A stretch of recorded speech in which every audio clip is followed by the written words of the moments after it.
Hello বন্ধুরা, কেমন আছো সবাই? আশা করছি সবাই ভালো আছো, সুস্থ আছো। সকলের সুস্থ কামনা করে আবার একটা নতুন মিনি ব্লগ নিয়ে চলে এসেছি। এই যে দেখো, এখন বানাচ্ছি হচ্ছে রাতের বেলাতে বিরিয়ানি, মানে আজকে রাতের ডিনারে বিরিয়ানি বানাচ্ছি। তো দিনের বেলা তো খুব একটা সময় হয় না বলতে ভুল কথা। দিনের বেলাতে যেহেতু তোমাদের দাদাভাই খুব একটা টাইম পায় না, মানে দুপুরে যখন খেতে আসে ও তো বেশি সময় থাকে না, তো ওই জন্যই কিন্তু দুপুরবেলাতে খুব একটা কিন্তু বিরিয়ানি কমই বানাই খুবই রেয়ার। আর ওই জন্যই কিন্তু রাতের বেলাতে আজকে বানাচ্ছি। তাছাড়া গরমের সময় না বিরিয়ানি বলো যাই বলো না কেন, একটু গ্রেভি তরকারি ছাড়া কিন্তু খাওয়া যায় না। আর বিরিয়ানিটা তো একটু শুকনোই হয়, বুঝতেই পারছো। তো ওই জন্যই রাতের বেলাতে বানাচ্ছি আর কি। তো এখন এই যে দেখো, তোমাদের দাদাভাইকে আনতে পাঠিয়েছিলাম বিরিয়ানিতে যে প্রয়োজনীয় জিনিসগুলো লাগবে ওইগুলোই আনতে পাঠিয়েছিলাম, নিয়ে এলো দেখতে পাচ্ছ। আর দেখো ধনেপাতা নিয়ে এসছে, তার সঙ্গে আবার 4-5টার কাঁচা লঙ্কা দিয়ে দিয়েছে। এখানে কিন্তু ধনেপাতার সাথে কাঁচা লঙ্কা 4-5টা দিয়ে দেয় যখন ধনেপাতা দোকানে আনতে যাও। মানে যে কোনো দোকানে গেলে কিন্তু ধনেপাতা কিনতে গেলে না তার সঙ্গে লঙ্কা দিয়ে দেয়। আর দেখো 4টে টমেটো আর আলু 500 নিয়ে এসছে। আলু একবারেই শেষ হয়ে গেছিলো ওই জন্যই। আর এটা দেখো ডিম নিয়ে এসছে। আমি তোমাদের দেখালাম যে ডিমগুলো এত ছোট কেন, মানে এত ছোট ডিম, এটা আবার কিসের ডিম, ওই জন্যই কিন্তু দেখছিলাম আর কি ডিম নিয়ে এসছে, ছোট ডিম একবারে। তো যাই হোক, আর কি নিয়ে এসছে দেখতেই পেলে, মাংস নিয়ে এসছে। তো এদিকে এই যে দেখো, আমি এখন কাজু কিশমিশ এইগুলো একটুখানি ভেজে নিচ্ছি। তারপরে এই যে দেখো চিকেনটা কষাতে বসিয়ে দিয়েছি কড়াইয়ের মধ্যে, দেখতে পাচ্ছ অলরেডি কষাটা আমার কমপ্লিটও হয়ে গেছে। এরপরে এই দিকে দেখো আমি ওই যে ফুড অরেঞ্জ যেটা কালার করার জন্য দুধের সঙ্গে মিশিয়ে নিয়েছি। এইদিকে ভাতও আমার হয়ে গেছে অলরেডি, দেখতেই পাচ্ছ ভাত ঝুড়িতে রেখেছি। আর এদিকে দেখো পেঁয়াজ ভেজে রেখেছি। আর এদিকে দেখো ডিম আলু এগুলো ভেজে রেখেছি অলরেডি। তোমাদের দাদাভাই একটা ডিম খেয়ে ফেলেছে, কারণ ও কিন্তু আমি যখন থেকে কোনো কিছু রান্না করলে না ও খেতেই থাকে। পেঁয়াজ কুচি বলো, আলু ভাজা বলো, ডিম ভাজা বলো, যে কোনো ভাজাভুজিও আমি যখন রান্না করি ও কিন্তু খেতে থাকে।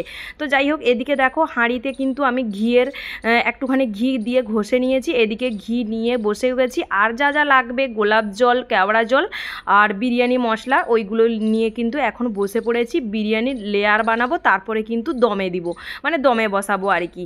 আর তোমাদের দাদাভাই কেমন ভিডিও করছে দেখতেই পাচ্ছ। ও কিন্তু ফোনে অলরেডি ক্রিকেট খেলা দেখছে, ওই জন্যই কিন্তু ফোনটা এইভাবে নাড়াচাড়া করছে, কি বলবো। তো যাই হোক, এখন দেখো আমি বসে পড়েছি ভালোভাবে। আর ভীষণ পরিমাণে গরম, কি বলবো, দিয়ে এখন এই যে দেখো ভালোভাবে আমি একটুখানি লেয়ারটা করে নিচ্ছি, 2-3টেখানিক লেয়ার হবে। এখন এই যে দেখো ফুড অরেঞ্জ দিচ্ছি, যেটা হচ্ছে কালার করার জন্য আমি ব্যবহার করি, দুধের মধ্যে কিন্তু ওটা মিশিয়ে আমি ব্যবহার করি। আর এই যে দেখো গোলাপ জল দিয়ে নিচ্ছি। এরপরে এই যে দেখো কেওড়া জল একটুখানি দিয়ে দিচ্ছি। কেওড়া জলটা কিন্তু আমার শেষ হয়ে এসছে, কিনতে হবে, মানে একটুখানি ছিল তো আমার মনেও নেই, তোমাদের দাদাভাইকে আনতেও বলিনি। আর ওই দিকে দেখো ঘি রেখেছি। আমি কিন্তু ঘিটা বাড়িতেই বানাই, যতটুকু আছে দেখতে পাচ্ছ ওটা কিন্তু আমি বাড়িতে বানিয়েছি। দুধ যে থাকে না, ওই দুধের সর তুলে কিন্তু আমি বানিয়েছি। তো যাই হোক, এই দিকে দেখো ভাতগুলো দিয়ে দিচ্ছি। একটা লেয়ার হয়ে গেছে, আর একটা লেয়ার হয়ে গেল। এদিকে পেঁয়াজ ভাজাগুলো দিয়ে দিচ্ছি। আর আমি কিন্তু বিরিয়ানি এইভাবেই বানাই বাড়িতে। তোমরা কে কেমনভাবে বিরিয়ানিটা বানাও অবশ্যই কিন্তু আমার এই ভিডিওতে কমেন্ট করে জানিও। আর আমি আমার মতন করেই বিরিয়ানিটা বানাই, সেটাই তোমাদের সাথে শেয়ার করলাম। জানি না কে কেমনভাবে বানাও।